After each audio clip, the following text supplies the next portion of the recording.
تاریخ طبرستان میں ایک واقعہ لکھا ہوا ہے کہ ایک بادشاہ بہت ظالم تھا۔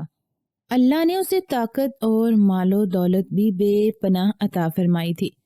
اس کی عادت تھی کہ روز اپنے لیے زبردستی کنواری لڑکی منگوایا کرتا، اس کے ساتھ بدکاری کرتا اور صبح اسے بہت مال و دولت اور خزانے دے کر چھوڑ دیتا۔ ایک دن اس کی نظر ایک بڑھیا کی بیٹی پر پڑی، اسے وہ پسند آ گئی۔ اس نے اپنے سپاہیوں کو حکم دیا کہ میرے لیے اس لڑکی کو اٹھا لاؤ۔ سپاہی اس بڑھیا کے گھر گئے اور اسے کہا کہ تمہاری بیٹی بادشاہ کو پسند آ گئی ہے، رات کو اپنی بیٹی کو تیار کر دینا، ہم اسے لے جائیں گے۔ یہ بات سن کر بڑھیا بہت روئی، لیکن بڑھیا کے بس میں اتنے طاقتور بادشاہ کو روکنا نہیں تھا۔ اس شہر میں ایک نیک بزرگ رہتے تھے، ان کا نام حضرت شیخ ابو قصاب تھا۔ بڑھیا بھاگی بھاگی ان کے پاس گئی اور ان کو تمام واقعہ سنایا۔ بزرگ بڑھیا کی تمام بات سن کر کچھ دیر تو خاموش رہے، پھر کہنے لگے کہ تم فلاں قبرستان چلی جاؤ، وہاں ایک شخص تمہیں ملے گا، اسے اپنی کہانی سنانا، وہ تمہاری مدد ضرور کرے گا۔ بڑھیا شیخ صاحب کے کہنے پر قبرستان چلی گئی۔ وہاں اسے بہت ہی نورانی شکل والے انسان ملے۔ بڑھیا نے انہیں اپنی کہانی سنائی اور مدد کے لیے کہا۔ انہوں نے کہا کہ تو شیخ ابو سعید کے پاس جا اور ان سے دعا کا کہہ کہ وہ تمہارے حق میں دعا کریں۔ وہ بڑھیا روتے ہوئے کہنے لگی کہ زندہ مجھے مردوں کے پاس بھیج دیتے ہیں اور مردوں میں رہنے والا مجھے زندوں کے پاس بھیج رہا ہے، مگر میری پکار کوئی نہیں سنتا۔ میں اب کہاں جاؤں؟ مجھے نہیں لگتا کہ میری مدد اب کوئی کرے گا۔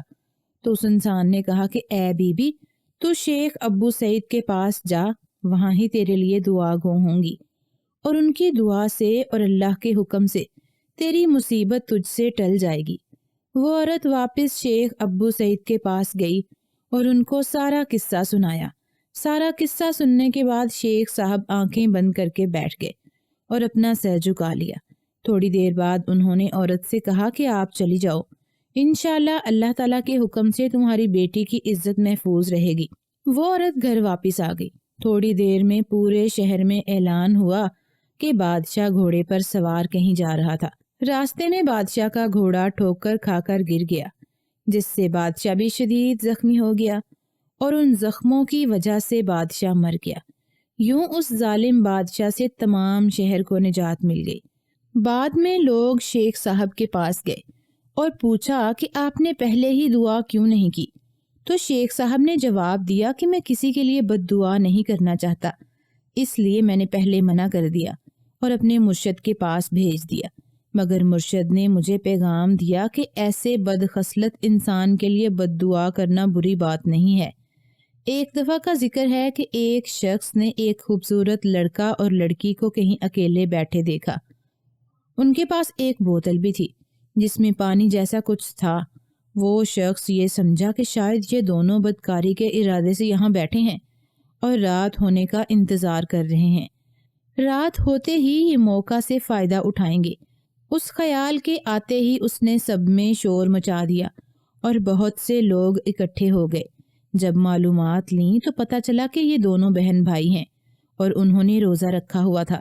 اس بوتل میں پانی ہے، کچھ کھانے کو پاس نہیں تھا، اس لیے بس پانی ہی بوتل میں بھر لیا۔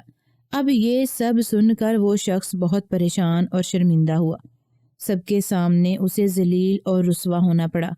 اس نے اپنی ندامت دور کرنے کے لیے ان دونوں بہن بھائیوں کو اپنے گھر بلایا اور ان کی خوب خدمت کی۔ اس لیے دوستو، بدگمانی سے بچیں اور جب تک تحقیق نہ کر لیں کوئی بھی بات دوسروں میں مت پھیلائیں، بعض اوقات شرمندگی کا سامنا بھی کرنا پڑ سکتا ہے۔ ایک شہر میں 3 بھائی رہتے تھے۔ ان کے والد ایک دن بیمار ہو گئے تو 2 بھائی آپس میں جائیداد پر لڑنے لگے۔ تیسرے بھائی نے کہا کہ والد کی جائیداد تم دونوں رکھ لو اور مجھے والد کی خدمت کرنے دو، میں اسی میں راضی ہوں۔ چنانچہ وہ والد کو لے کر الگ ہو گیا۔ ایک دن اسے خواب آیا کہ فلاں جگہ اشرفیاں پڑی ہیں، وہ لے آ۔ اس نے خواب میں ہی پوچھا کہ کیا ان اشرفیوں میں میرے لیے برکت بھی ہوگی؟ تو آواز آئی کہ نہیں، برکت نہیں ہوگی۔ وہ تیسرا آدمی کہنے لگا پھر مجھے ان اشرفیوں سے کوئی مطلب نہیں، اور وہ ان اشرفیوں کو لینے نہیں گیا۔ اگلے دن پھر اس نے خواب دیکھا کہ فلاں جگہ تیرے لیے 10 اشرفیاں پڑی ہیں، جا کر لے آ۔ اس نے پھر پوچھا کہ کیا ان میں میرے لیے کوئی برکت بھی ہوگی؟ آواز آئی کہ نہیں، برکت تو نہیں ہوگی۔ اس شخص نے کہا پھر مجھے ان سے کوئی مطلب نہیں، اور وہ اشرفیاں لینے نہیں گیا۔ تیسرے دن اس نے دوبارہ وہی خواب دیکھا کہ فلاں جگہ تمہارے لیے 1 اشرفی پڑی ہے، جا کر لے لو۔ اس شخص نے پھر وہی سوال کیا کہ کیا میرے لیے اس میں برکت ہوگی؟ اس بار آواز آئی کہ ہاں، اس میں تمہارے لیے برکت ہوگی۔ تو وہ شخص خوش ہو گیا اور اگلے دن وہ 1 اشرفی لے آیا۔ اس اشرفی سے اس نے اپنے والد کے لیے مچھلی خریدی۔ جب گھر آ کر اس نے مچھلی کا پیٹ کاٹا تو اس پیٹ میں سے پیش قیمتی ہیرا نکلا۔ وہ ہیرا بیچ کر وہ شخص بہت امیر ہو گیا۔ جب رات کو یہ سویا تو پھر اسے خواب دکھائی دیا کہ یہ انعام تجھے تیرے والد کی بے لوث خدمت اور مال کی لالچ نہ کرنے کی وجہ سے ملا ہے۔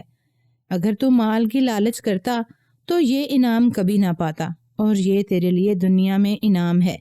آخرت میں اس سے بھی قیمتی انعامات اور جنت کا تحفہ عطا کیا جائے گا۔